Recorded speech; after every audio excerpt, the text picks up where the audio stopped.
Em đây này cả. Ôi gì em ơi? Ở đây có vui gì căng thế? Hả? Lại có vui gì căng thế? Em sao biết được?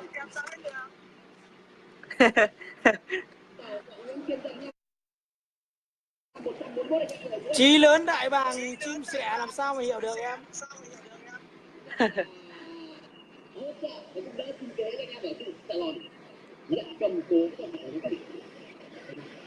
Chào tất cả anh em nhá. Đang nhiều chuyện rất là buồn em ạ. Em ạ, Vâng.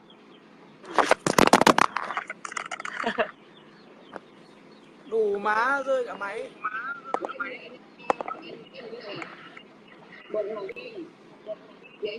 Anh đang nói chuyện với anh Long à? Đâu, nó gọi gì nữa, anh chửi cho nó sợ khiếp ba đời rồi.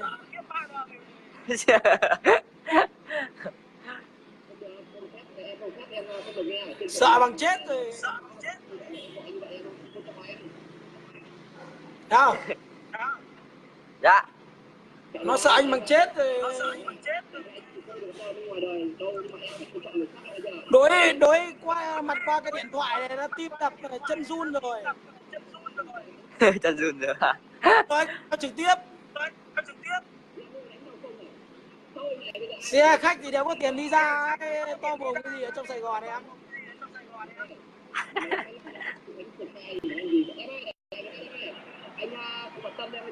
Anh bây giờ là nhất Vịnh Bắc Bộ rồi, không thể nào đủ tuổi săn bằng anh được. Cho em theo anh với nhá. À, Cho em theo anh với nhá. em làm sao theo được em? Sao lại không theo được? Anh đi xa lắm em. Có anh là em không sợ đâu. Anh đừng đi xa quá. Mày theo anh thì mày chửi cho anh thằng Ngân. Mày tuyên chiến với anh mấy thằng Ngân Trọng. Ngân Trọng á?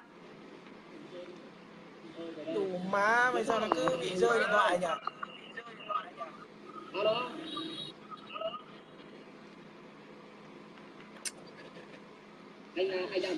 Anh vừa nói gì cơ? Hả? Anh vừa nói gì nhở? Bảo cái gì Ngân Trọng ấy nhở? Bảo em muốn theo anh thì em bước qua sát thằng Ngân Trọng trước. Anh Ngân Trọng á? Thằng Ngân Trọng. Rồi để em xử nhá. Để em xử nhá. Để em tối em gọi điện xem nào khi nào. Gọi đéo thì bảo là mày muốn gặp ta anh Khánh ấy, thì mày bước qua sang ông nội mày trước.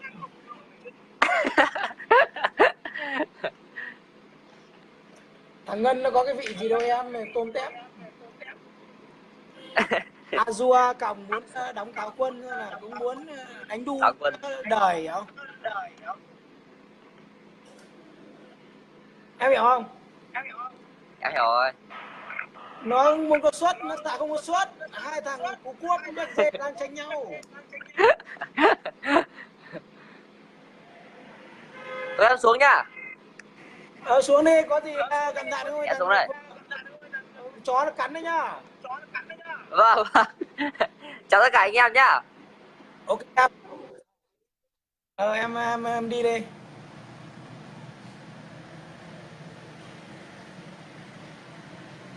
Nói thế thôi chứ còn tài của Khánh Sơ Cai ngang với Gia Cát Lượng tự Khổng Minh như làm sao mà cái thằng kia nó đem mình so với ông Trường Con, là mình bức xúc từ lúc trưa đến giờ. Anh Trường Con không được lên so với Khánh Sơ Cai, vì anh Trường Con là của nhà anh Trường Con, Khánh Sky là của xã hội rồi, của cộng đồng rồi, của công chúng rồi đó.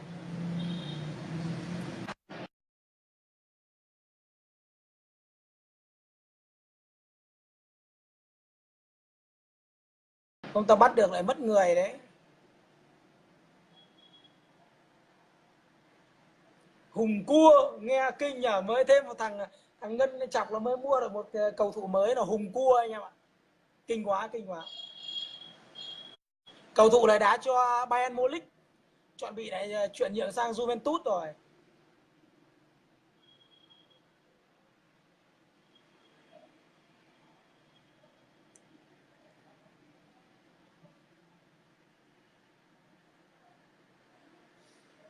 Ôi ôi, thằng Ngân Chọc thì suốt ngày có đôi lời.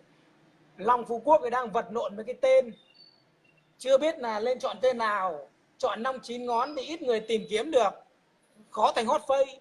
Mà chọn Long Phú Quốc thì sẽ được rất là nhiều người tìm kiếm để thành hot face. Bởi vì là mọi người đang rất là cuốn theo cái chiều tên Long Phú Quốc, nhưng mà lại bị là một lỗi ô nhục của gia đình và xã hội, nên là anh ta đang đánh vật mấy cái tên, ta không biết chọn cái tên nào cho nó hợp lý.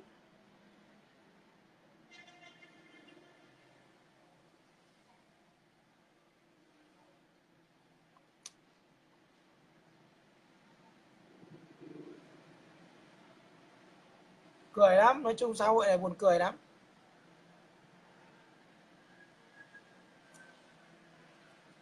Cái tài của chúng mày chả đến đâu. Còn đâu thằng Ngân Chọc, mày đừng nói anh là không có tiền. Anh không có tiền mà anh ngồi chơi suốt ngày à em? Em mới là người không có tiền. Em đi taxi ở trong Sài Gòn, đang bị anh Trường anh đéo trả cho. Xong em còn cắm cả điện thoại đen trắng, là lang thang đi, lang thang như cái bang ở trong Sài Gòn đấy. Xong về em lại cắn đít bóc phốt anh Trường. Bây giờ em lại bảo là anh không có tiền. Em không có tiền đấy, chính em mới là người không có tiền đấy nhá. Thôi anh nói ngắn gọn thôi. Còn thằng Ngân, mày biết số của anh rồi đấy, mày ra đi nhá. Mày không phải ngồi nữa mà tao không muốn nhắc thêm mày một lần nữa, tạo điều kiện cho mày nổi tiếng nhá. Còn tao nhấn mạnh một câu là mày đừng đóng Bến Thượng Hải với vai Hứa Văn Cường nhá. Hứa Văn Cường là của thằng khác nó đóng rồi nhá. Mày đừng đóng Bến Thượng Hải với Hứa Văn Cường.